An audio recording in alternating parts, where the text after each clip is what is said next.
پتہ میرے نبی پاک نے کیا فرمایا؟ فرمایا مجھے میرے رب نے حکم دیا ہے کہ میں 4 لوگوں سے پیار کروں۔ اللہ اکبر، کاش کبھی آپ اس حدیث کے جملوں کو سمجھیں۔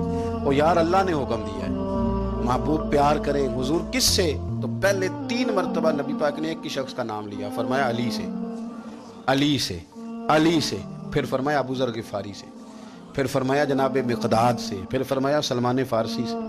رب نے مجھے کہا ان سے پیار کرو، حضرت ابو ذر غفاری۔ تبوک کے موقع پر نا اونٹ پہ بیٹھے تھے، پیچھے رہ گئے، اونٹ پر بیٹھے تھے تو پیچھے رہ گئے، اونٹ سست تھا، تھک گیا، چل نہیں رہا تھا۔ حضرت ابو ذر غفاری رضی اللہ تعالیٰ عنہ پہلے تو اسے لے گئے یہ گاؤں میں کہ اونٹ بیمار ہو گیا، اس کا علاج کرایا، لیکن جب وہ ٹھیک نہ ہو سکا نا تو اونٹ وہیں چھوڑ دیا۔ حضور صلی اللہ علیہ وسلم کے پیچھے ضرور پہنچنا ہے میدان تبوک میں، تو جو سامان تھا وہ سارا پشت پہ رکھا اور اکیلے ہی چل دیے، تنے تنہا اور پیدل۔